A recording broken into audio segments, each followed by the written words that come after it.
Hello and welcome back to my channel Tech Boss. तो आज हम पढ़ेंगे conditional statements, while loop, type function और रैंडम मॉड्यूल। तो स्टार्ट करते हैं कंडीशनल स्टेटमेंट से। कंडीशनल स्टेटमेंट्स पढ़ने के लिए हम एक छोटा सा एग्जाम्पल लेते हैं। जैसे कि फॉर एग्जाम्पल हम एक स्टूडेंट का एग्जाम्पल लेते हैं।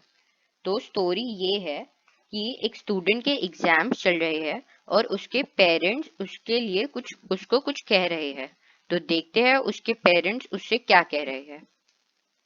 उस स्टूडेंट के पेरेंट्स उससे कह रहे हैं कि अगर उस स्टूडेंट को 90% से ज्यादा मार्क्स मिलेंगे उसके एग्जाम में तो उसे एक फोन मिलेगा। मतलब उसके पेरेंट्स ने उस स्टूडेंट के सामने फर्स्ट कंडीशन रखी कि अगर उसे 90% से ज्यादा मार्क्स मिलेंगे तो उसे एक फोन मिलेगा। सेकंड कंडीशन उन्होंने ये रखी कि अगर उस स्टूडेंट को 70% से ज्यादा मार्क्स मिलेंगे तो उसे एक साइकिल मिलेगी। मतलब उन पेरेंट्स ने ये कंडीशन रखी कि अगर उस स्टूडेंट को 70% टू 90% के बीच में मार्क्स मिलेंगे तो उसे एक साइकिल मिलेगी। फिर उसके पेरेंट्स ने ये बोला कि अगर उसे 70% के नीचे मार्क्स मिले, यानी कि उसे 70% से बिलो मार्क्स मिले, तो उसे कुछ भी नहीं मिलेगा। तो ये थर्ड कंडीशन ये थी कि अगर उसे 70% से कम मार्क्स मिले तो उसे कुछ भी नहीं मिलेगा। तो ये उसके पेरेंट्स ने उस स्टूडेंट के सामने 3 कंडीशंस रखी। तो अब हम देखते हैं कि इन कंडीशंस को हम कोडिंग में कैसे लिख सकते हैं। तो पहले तो मैं एक मार्क्स करके वेरिएबल बनाऊंगा जिसमें मैं यूजर से इनपुट लूंगा कि वो अपने मार्क्स टाइप करे। जिसको पता नहीं है कि इनपुट कैसे लेते हैं वो मेरे प्रीवियस वीडियोस में जाकर देख लीजिए। तो यहाँ पर मैं लिखूंगा टाइप योर मार्क्स हियर। इसके बाद मैं इन मार्क्स को इंटीजर फॉर्मेट में कन्वर्ट करूंगा। तो हम इसको यहाँ पर इंटीजर फॉर्मेट में कन्वर्ट करेंगे ऐसे। तो अब यूजर हमें जो भी इनपुट देगा यानी कि जो भी मार्क्स देगा वो एक इंटीजर फॉर्मेट में कन्वर्ट हो चुके हैं। इसके बाद हम हमारा कोड लिखते हैं। अब यहाँ पर मैंने आपसे कहा था कि पेरेंट्स बोल रहे हैं कि अगर तुम्हें 90% से ज्यादा मार्क्स मिलेंगे तो तुम्हें फोन मिलेगा, राइट। तो अब हम लिखेंगे अगर। अगर को हम इंग्लिश में इफ कहते हैं, राइट। तो अगर को हम लिखेंगे इफ और मार्क्स वेरिएबल में उसके मार्क्स लिखे हैं तो हम लिखेंगे if marks are greater than और इक्वल टू 90, यानी कि अगर उसके मार्क्स 90 से ज्यादा है या इक्वल टू है। उसके पेरेंट्स ने यही कंडीशन रखी थी कि उसके मार्क्स अगर 90 से ज्यादा हुए या 90 जितने ही हुए, एग्जैक्टली 90 हुए, तो उसे मिलेगा एक फोन। तो हम यहाँ पर लिख देते हैं you get a phone, right. अब इसके बाद ये एक न्यू टॉपिक है तो आप थोड़ा सा समझिए। इफ के बाद अगर आपको इफ के बाद कोई न्यू कंडीशन लगानी होती है, जैसे कि मुझे अभी इफ के बाद एक न्यू कंडीशन लगानी है कि अगर उसके मार्क्स 70 से ज्यादा हुए या 70 जितने ही हुए तो ये एक न्यू कंडीशन है, राइट। तो मैं एक न्यू कंडीशन इफ के बाद एक न्यू कंडीशन लिखने के लिए हम यूज करते हैं एल इफ। एल इफ का हम अगर उसको एक्सपैंड करके देखें तो हम उसको ऐसे देख सकते हैं कि वो है एल्स इफ। तो ये पाइथन में ऐसा ही होता है। तो हम एल इफ लिखेंगे। L E L I F, L if की स्पेलिंग यहाँ पर है आपकी स्क्रीन पे। तो एल इफ के बाद हम कंडीशन लिखेंगे जो है if marks is greater than और इक्वल टू 70, यानी कि मार्क्स 70 से ज्यादा है या 70 के एग्जैक्टली इक्वल है तो उसे एक साइकिल मिलेगी। तो यहाँ पर हम लिख देंगे यू गेट अ साइकिल। उसके बाद उसके पेरेंट्स ने क्या कंडीशन रखी थी? उसके बाद उसके पेरेंट्स ने ये कंडीशन रखी थी कि अगर उसको 70 से कम मार्क्स मिले तो उसे कुछ भी नहीं मिलेगा। तो हम यहाँ पर लिखेंगे एल्स। और अब आप ये चीज याद कर लीजिए, ये चीज आप कभी मत भूलिएगा कि एल्स में कभी भी कोई कंडीशन नहीं लगती है। अब कंडीशन एल्स में क्यों नहीं लगती है ये मैं आपको बताता हूँ। पहले तो उसके पेरेंट ने ये कंडीशन लगा कि उसको 90% से ज्यादा मार्क्स मिलेंगे तो फोन मिलेगा। तो ये जो कंपाइलर है, ये जो गूगल कोलैबोरेटरी है, ये पहले तो ये इफ वाले स्टेटमेंट पे जाएगा। ये यहाँ पर चेक करेगा कि जो इनपुट आया है वो 90% से ज्यादा है, यानी कि वो चेक करेगा कि क्या ये नंबर, क्या ये मार्क्स 90% से ज्यादा है या इक्वल है। अगर नहीं है तो उसको पता चल जाएगा कि ये तो फॉल्स हो गया। अगर फॉल्स होता है तो वो नेक्स्ट वाले पे चला जाता है। और अगर ट्रू होता है, यानी कि अगर उसके मार्क्स 90 से ज्यादा है, तो फिर वो इस इफ ब्लॉक के अंदर चला जाता है। तो ये सिंपल आप समझ लीजिए कि अगर ये पहली वाली स्टेटमेंट फॉल्स होती है तो वो आगे की स्टेटमेंट पे जाता है। तो अगर उसके मार्क्स, फॉर एग्जाम्पल उसके मार्क्स है 78% उसकी परसेंटेज है, तो पहले तो कंपाइलर जाएगा यहाँ पर, वो इसको चेक करेगा कि इफ मार्क्स, अगर मार्क्स 90 से बड़ा है या इक्वल टू है। अब आप ये चेक करिए कि क्या 78 90 से बड़ा है या इक्वल है। ऑब्वियसली 78 90 से बड़ा हो नहीं सकता, इसलिए वो इसे फॉल्स डिक्लेयर कर देगा। ये फॉल्स है। तो अब ये कंपाइलर समझ गया कि ये फॉल्स है, तो ये फॉल्स चीजों को समझकर क्या ही करेगा, तो अब ये नेक्स्ट वाले पार्ट में जाएगा। नेक्स्ट वाले पार्ट में लिखा है L if marks is greater than और इक्वल टू 70। तो कंपाइलर अब चेक करेगा, यानी कि गूगल कोलैबोरेटरी अब चेक करेगी कि ये मार्क्स 70 से बड़ी है कि नहीं, यानी कि 78 जो उसके मार्क्स है वो 70 से बड़े है या नहीं। ऑब्वियसली 78 70 से बड़े है, इसलिए वो इसे ट्रू मान लेगा, यानी कि ये बोलेगा कि हाँ ये ट्रू है और अब मैं इसके अंदर जाऊंगा। और ये चीज भी आप हमेशा याद रखिएगा कि हर एक इफ या एल्स ब्लॉक को ओपन करने के लिए आप ये कोलन डालते हैं। ये कोलन डाले बगैर आप उसे ओपन नहीं कर सकते। और एक और चीज, जब भी आप कोई भी इफ कुछ भी ओपन करेंगे तो आपको एक टैब की स्पेस डालनी होगी, ये जरूरी है। वैसे तो जब आप कोलन डालते हो तो ऑटोमेटिकली एक टैब की स्पेस ऑटोमेटिकली आ जाती है, जैसे कि आप यहाँ पर देख रहे हो। मैं एक बार वापस दिखा देता हूँ अगर आपने नहीं देखा होगा। तो यहाँ पर एक कोलन है और जैसे ही मैं एंटर दबाऊंगा तो यहाँ पर ऑटोमेटिकली एक टैब की स्पेस आ गई है। अगर हम कोलन ना डालें तो कोई स्पेस नहीं आती है, ये डिफरेंस होता है। तो कोलन आपको डालना ही पड़ता है। और अगर कोलन के बाद भी स्पेस ना आए तो आप ये कैप्स लॉक के ऊपर आपके लेफ्ट हैंड साइड पे कैप्स लॉक के ऊपर एक टैब नाम का बटन होगा, उसको आप क्लिक करेंगे तो ये थोड़ा सा स्पेस टैब स्पेस इसके अंदर आ जाएगा, गूगल कोलैबोरेटरी के अंदर आ जाएगा। तो ऐसे मैं बोल रहा था कि अगर उसके मार्क्स 78 है तो अगर उसके मार्क्स 78 है तो ये 70 से ट्रू होंगे, यानी कि 78 70 से बड़े हैं, तो ये वाली स्टेटमेंट ट्रू हो जाएगी। और वो जो कंपाइलर है वो इसके एलिफ ब्लॉक के अंदर चला जाएगा। अंदर जाते ही हमने उसे ये स्टेटमेंट दी है कि ये प्रिंट करे यू गेट अ साइकिल। उसके बाद हम एल स्टेटमेंट में कंडीशन क्यों नहीं डालते हैं, क्योंकि अगर इफ और एल इफ का स्टेटमेंट फॉल्स हो जाएगा तो ऑब्वियसली एल्स की स्टेटमेंट ट्रू होगी, राइट। क्योंकि अगर उसके मार्क्स 90 से बड़े नहीं हैं, यानी कि 90 से छोटे हैं। अगर उसके मार्क्स 70 से भी बड़े नहीं है तो ऑब्वियसली उसके मार्क्स 70 से छोटे होंगे। और अगर आपको एक और स्टेटमेंट डालनी है, जैसे कि फॉर एग्जाम्पल अगर आपको डालनी होगी कि अगर उसके मार्क्स 50 से बड़े होंगे तो उसे एक टॉय मिलेगा। तो इसको डालने के लिए भी आप एक और एल इफ ही बनाएंगे। एल्स स्टेटमेंट आप हर बार इफ स्टेटमेंट के लास्ट में देंगे। Okay, simple. तो आप यहाँ पर जैसे कि मैंने बताया था, हम यहाँ पर लिखेंगे यू गेट नथिंग।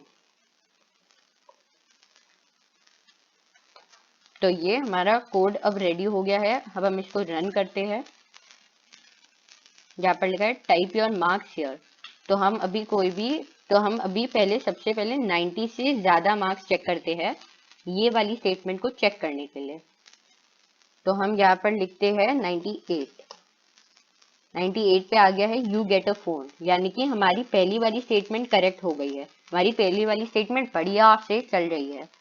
अब हम वापस से इसको रन करते हैं हमारी बाकी की स्टेटमेंट चेक करने के लिए। तो यहाँ पर वापस आ गया टाइप योर मार्क्स हियर।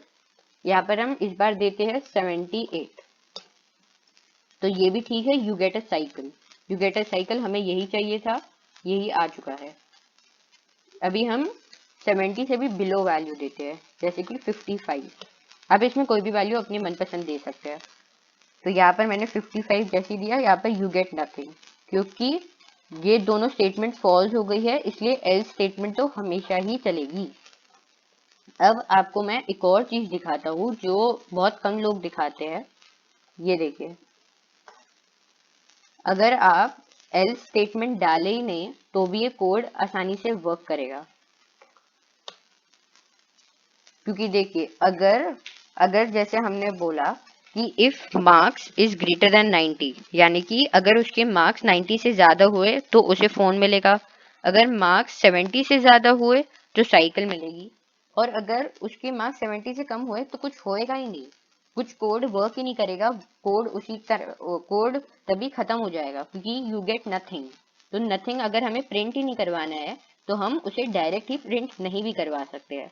लेकिन अगर आपको एल्स में जाकर उसे प्रिंट करवाना ही है कि यू गेट नथिंग, आपको चाहिए कि उसको पता चले कि यू गेट नथिंग, तो आप ये प्रिंट करवा भी सकते हैं। लेकिन ये जो एल्स स्टेटमेंट है ये हर टाइम नेसेसरी नहीं होती है। अगर आप इफ स्टेटमेंट लिखने के बाद अगर आपको लगे कि एल्स स्टेटमेंट नेसेसरी है, वो मैंडेटरी है, वो आप बोल रहे हो कि अरे यार मुझे लिखना ही पड़ेगा, तो वो ऐसा नहीं है, ये फॉल्स है, आपको ये लिखना जरूरी नहीं है।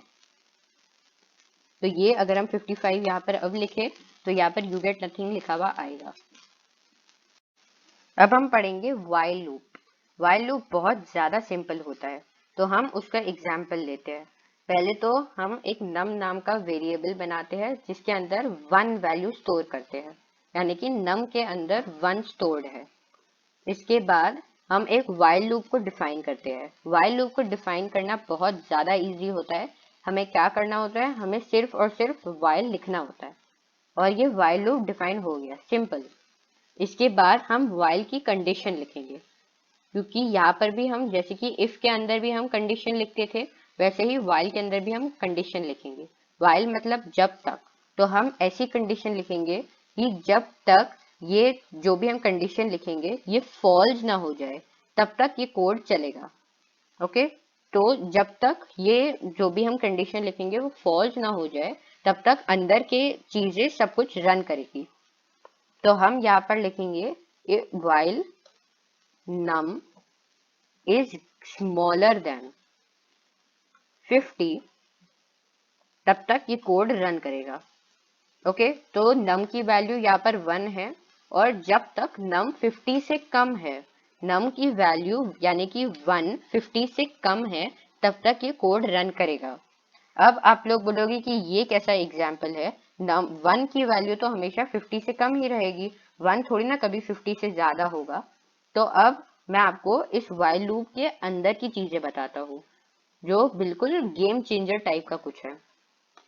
यहाँ पर हम क्या करेंगे, यहाँ पर हम ये लिखेंगे num is equal to num plus 1। अब इसको आप थोड़ा समझने की ट्राई कीजिए। हमने ये कंडीशन लगाई कि जब तक नम की वैल्यू जो है 1, तो अब मैं नम को नम नहीं बोलूंगा, आपके इजियर के लिए हम 1 बोलूंगा। तो जब तक 1 50 से छोटा है तब तक ये व्हाइल लूप रन करेगा। और इसके अंदर मैंने ये कंडीशन डाल दी कि 1 इज इक्वल टू, यानी कि 1 के अंदर 1 प्लस 1 होगा, यानी कि नम जिसके अंदर मैंने 1 स्टोर किया है उसकी वैल्यू प्लस 1 कर दी जाएगी। Easy simple. यानी कि अगर मैं इसको 2 कर दूं तो ये क्या होगा, ये बन जाएगा 2 is equal to 2 plus 1 which is equal to 2 is equal to 3। ये तो मैथ का इक्वेशन हो गया, 2 is equal to 2 plus 1, 2 is equal to 3। Simple. तो ऐसे ही चलता जाएगा। अब तब तक ये कोड चलेगा जब तक नम की वैल्यू 50 ना हो जाती। तो अब हम कैसे चेक करेंगे कि ये कोड सच में वर्क कर रहा है कि नहीं? हम यहीं पर ही प्रिंट फंक्शन लिखेंगे और नम को प्रिंट करवा देंगे। एक बार मैं इस कोड को रन करके देखता हूँ कि ये वर्क कर रहा है कि नहीं, उसके बाद मैं आपको एक्सप्लेन करता हूँ। तो ये देखिए, ये परफेक्टली रन कर रहा है। अब मुझे कैसे पता है कि ये परफेक्टली रन कर रहा है? अब मैं बताता हूँ। देखिए, पहले तो हमने ये लिखा कि num इज इक्वल टू 1, यानी कि हमने num के अंदर 1 की वैल्यू डाल दी। उसके बाद हमने लिखा while num is smaller than, यानी कि while num is smaller than 50। इसका मीनिंग है कि जब तक num 50 से छोटा होगा, यानी कि 1 50 से छोटा होगा, तब तक ये लूप चलेगा। लूप के अंदर हमने ये लिखा है कि num की वैल्यू इंक्रीमेंट होती रहेगी 1 से। इसका मतलब num की वैल्यू 1 से ऐड होती रहेगी। अब हम इसको कैसे पता लगाएंगे? देखिए, जैसे ही हमने num is equal to num plus 1 किया, इसका मतलब है फर्स्ट टाइम जब ये लूप रन होगा तब num की वैल्यू 1 होएगी, राइट? उसके बाद ये इक्वेशन बनेगा num प्लस 1। इसके बाद नहीं, यहाँ पर हम num भी लिखेंगे। ये num is equal to num plus 1। यहाँ पर हम क्या लिखेंगे? num की वैल्यू और इन सब की वैल्यूज हम पहले डाल देते हैं। तो ये इक्वेशन बनेगी 1 इज इक्वल टू 1 प्लस 1।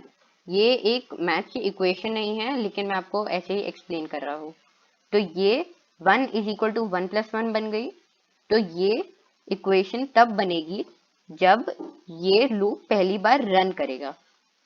जब ये पहली बार रन करेगा तब ये क्या होगा? 1 इज इक्वल टू 2, क्योंकि 1 प्लस 1 इज इक्वल टू 2। अब 1 हमने कौन से वेरिएबल में स्टोर किया था? ये तब से num और ये 1 1, यानी कि num की वैल्यू 1 है। तो हम वापस से अगर यहाँ पर num भी डालें तो भी कुछ प्रॉब्लम नहीं होगा। और ये 1 को भी अगर हम चेंज करके num कर दे तो भी कुछ प्रॉब्लम नहीं होगा। ये सिर्फ आपके अंडरस्टैंडिंग के लिए है।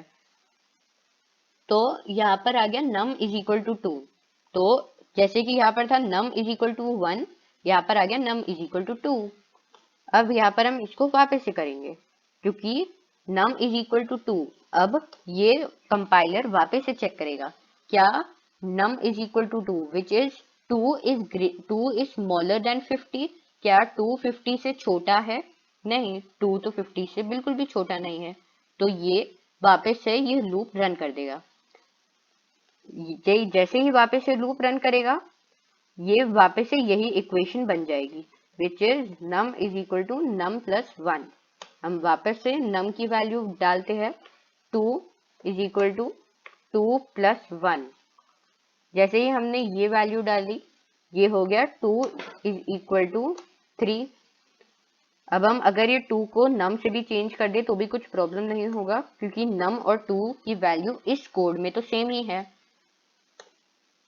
तो इसके बाद हम क्या करेंगे? ये वापस से आ गया num इज इक्वल टू 3। अब मैं कुछ कुछ चीजों को हाईलाइट करता हूँ, आप उसे ही ध्यान से देखिएगा, वो ग्रीन में आ रहे होंगे। ये देखिए, num is equal to 1, num is equal to 2, num is equal to 3। तो हर बार थोड़े थोड़े गैप्स के बाद num की वैल्यू एक एक से इंक्रीमेंट हो रही है, 1 2 3। वैसे ही ये सारी चीजें करते करते करते करते जब num इज इक्वल टू 50 आएगा, यानी कि num इज इक्वल टू 51 आएगा, तब ये तब ये while लूप फॉल्स हो जाएगा। क्यों? क्योंकि क्या num 50 से छोटा है, यानी कि क्या 51 50 से छोटा है? ये तो हो ही नहीं सकता, क्योंकि 51 50 से बड़ा है, इसलिए ये while लूप की कंडीशन फॉल्स हो जाएगी, तो ये लूप चलना बंद हो जाएगा। तो अभी मैं ये सबको डिलीट कर देता हूँ, वरना कोड हमारा ठीक से नहीं चलेगा। अब ये हमें पता चल गया कि num is equal to num plus 1 का क्या मतलब होता है। ओके, इसके बाद और हमें ये भी पता चल गया कि हमने ये num इज ग्रेटर देन 50 क्यों लिखा है। अब हम यहाँ पर प्रिंट num क्यों लिख रहे हैं? हम प्रिंट num इसलिए लिख रहे हैं क्योंकि हर बार जब num की वैल्यू 1 से इंक्रीमेंट होगी तब हम उसे प्रिंट कर देंगे। मतलब जैसे ही num इज इक्वल टू 2 होगा, वैसे ही ये 2 प्रिंट कर देगा। उसके बाद जैसे ही लूप वापस से रन करेगा, वैसे ही num की वैल्यू बन जाएगी 3, तो ये वापस से 3 को प्रिंट कर देगा। अब जैसे ही ये वापस से लूप को रन करेगा, num की वैल्यू हो जाएगी 4। ऐसे करते करते 4 5 6 7 करते करते इसने यहाँ पर 50 तक, ये आप देख सकते हैं, वन को छोड़ के 2 3 4 5 6 ऐसे करके 50 तक सब चीज प्रिंट कर दी है। ये है while लूप की पावर। अब आप देख रहे होंगे कि यहाँ पर 1 क्यों नहीं प्रिंट किया है। ये 1 इसलिए प्रिंट नहीं किया है क्योंकि जैसे ही हम लूप को रन कर रहे हैं 1 की वैल्यू इंक्रीमेंट हो रही है, यानी कि 1 की वैल्यू 1 प्लस 1 हो रही है। 1 प्लस 1 इज इक्वल टू 2। अब अगर हमें 1 की वैल्यू को प्रिंट करना है, हमें यहाँ पर 1 चाहिए, हमें 2 नहीं चाहिए, हमें 1 से ही मतलब है, हमें 1 चाहिए। तो हम क्या करेंगे, हम यहाँ पर बिल्कुल while लूप के स्टार्ट पर ही ये प्रिंट num डाल देंगे, तो ये स्टार्टिंग से करेगा। अब ऐसा क्यों हुआ? ऐसा इसलिए हुआ क्योंकि आपने num की वैल्यू प्रिंट की। सबसे पहले जैसे ही ये while लूप रन किया, वैसे ही आपने 1 प्रिंट कर लिया, यानी कि ये num इज इक्वल टू 1 हो गया। क्योंकि जैसे ही आपने ये while लूप रन किया, कंपाइलर को थोड़ी ना मालूम कि आगे आप num is equal to num plus 1 करने वाले हैं। कंपाइलर सिर्फ प्रेजेंट देखता है, फ्यूचर नहीं देखता। तो उसको पता चल गया num is equal to num is equal to 1, तो उसने num की वैल्यू प्रिंट कर दी। उसके बाद आपने लिखा num is equal to num plus 1, तो कंपाइलर को पता चल गया अच्छा इसने लिखा है num is equal to num plus 1, यानी कि num की वैल्यू 1 से इंक्रीमेंट करनी है, 1 से बढ़ानी है। तो इसने यहाँ पर प्रिंट कर दिया 2। फिर वापस इसने लूप रन किया, यहाँ पर हो गया 3, और यहाँ पर आप देख रहे होंगे कि यहाँ पर 49 ही प्रिंट हुआ है, 50 नहीं हुआ है। इसलिए हुआ है क्योंकि आपने यहाँ पर बाद में num का नहीं किया है।